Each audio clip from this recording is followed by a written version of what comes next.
Pais amados, mais uma palavra para o meu e seu coração. Abra sua Bíblia. Primeira Epístola de Paulo a Timóteo. São cartas pastorais.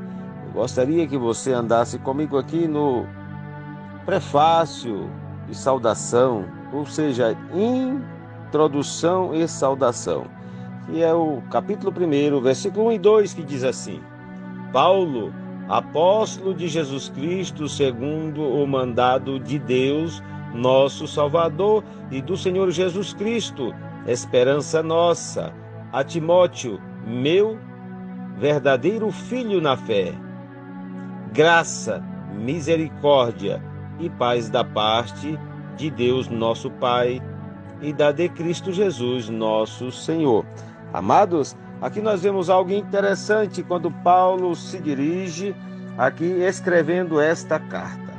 No período greco-romano, eu gostaria que você prestasse bastante atenção.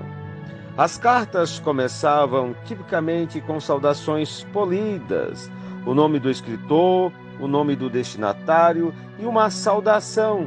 Por exemplo, Paulo a Timóteo, meu verdadeiro filho na fé.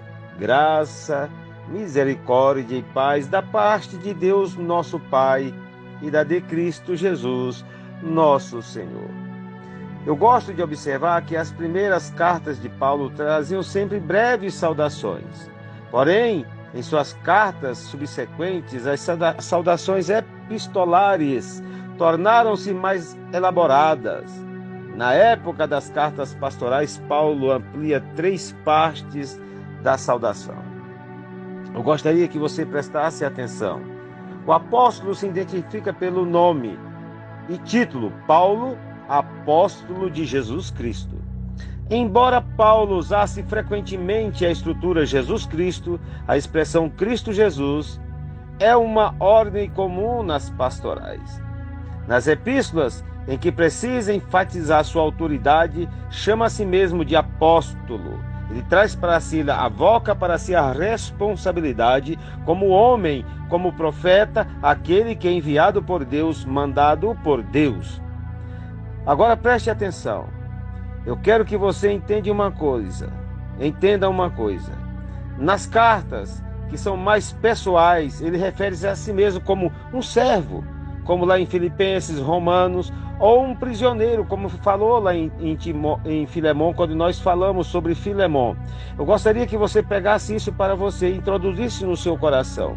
Ainda que Timóteo fosse um amigo pessoal, um filho na fé, verdadeiro filho na fé, Paulo menciona o apostolado em virtude dos oponentes em Éfeso.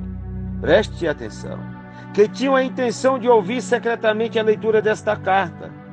E Paulo, avocando para si a proeminência de um apóstolo, ele o faz com muita ênfase, acrescentando a expressão segundo o mandado de Deus.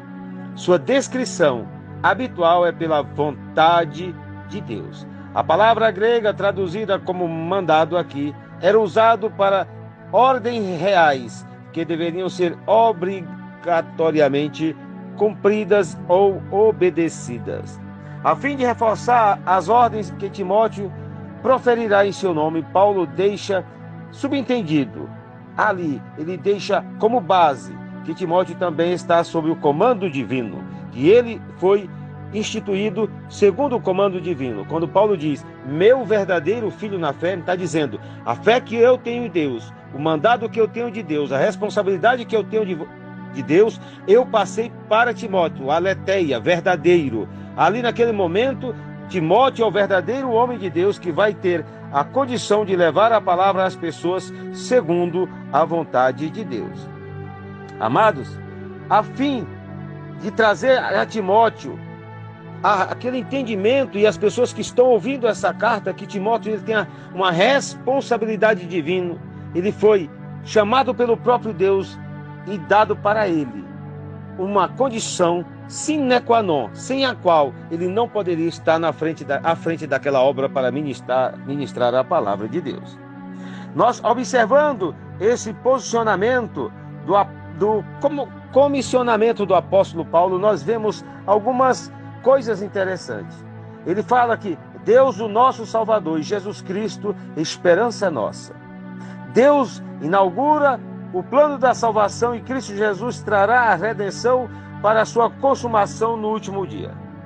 E aqui nós vemos a identificação de Deus como Salvador, porque tem uma rica história. A frase, ela tem um cunho judaico, que está lá no livro de Deuteronômio, capítulo 32, versículo 15, no Salmo de número 24, versículo 5. Depois você lê isso com tranquilidade. E no livro de Salmo 65, versículo de número 5. Então, o nome de Jesus em hebraico significa o Senhor salva. O Senhor salva. Nas religiões pagãs misteriosas da época de Paulo, os deuses que supostamente davam a vida e o conhecimento da salvação eram chamados de salvadores. A religião oficial do Estado greco-romano aplicava esse termo a Zeus, Apolo e Asclépio. Amados, o mais importante era o uso deste termo para o imperador romano, salvador do Estado, por manter a ordem e o bom governo. Em rivalidade deliberada, a adoração que era oferecida ao imperador, Paulo identifica a Deus como o Salvador. Paulo identifica a Deus como o Salvador. Agora nós vemos aqui que ele está enfatizando o termo Salvador nosso. Nosso, quem? Dos seguidores de Cristo que estão segundo a vontade de Cristo. Embora o pai de Timóteo fosse um homem gentil, sua mãe era judia. De acordo com a lei de descendência materna, Timóteo poderia ser considerado um judeu. Contudo, de acordo com alguns ensinos judaicos, o nascimento de Timóteo seria ilegítimo. Amado, mas eu estou chamando a atenção aqui para que você possa entender que Paulo chama e diz que Timóteo era o verdadeiro filho na fé, ou seja, o que ele recebeu, ele guardou com tranquilidade no coração. Quando nós vemos a terminologia desse último versículo, versículo 2, que nós lemos, ele fala sobre graça e paz. É uma típica saudação de Paulo, graça e paz. Amados, quando nós observamos a palavra aqui é Shairem. Quando nós entendemos que essa palavra vem de chares, graça a vós. E ainda acrescentou a saudação hebraica Shalom, paz. Ou seja, ele trabalha os três contextos para que o indivíduo possa entender que ali naquele momento ele estava trazendo um adorno. Paulo estava adornando, Paulo estava trazendo um adorno espiritual na sua saudação para colocar sobre a vida deles graça, misericórdia e paz. Talvez levantando ou levando em conta as dificuldades que Timóteo está enfrentando em Éfeso. Um apóstolo deseja a misericórdia de Deus, como também sua graça e a sua paz. E ele faz isso de uma forma maravilhosa, trazendo ao entendimento que Timóteo é seu verdadeiro filho na fé. Timóteo é seu verdadeiro filho na fé. Que você tenha verdadeiros filhos na fé. É isso que eu quero extrair daqui. Que você traga sobre a vida dessas pessoas misericórdia, graça e paz. Que você tenha a tranquilidade de ensinar a palavra de Deus aos corações, trazendo misericórdia, graça e paz. E que você tenha verdadeiros filhos na fé, que guardem a palavra na sua integridade. Deus te abençoe, um dia de paz para a tua vida. Pastor Enei Lima, Brasília, Distrito Federal.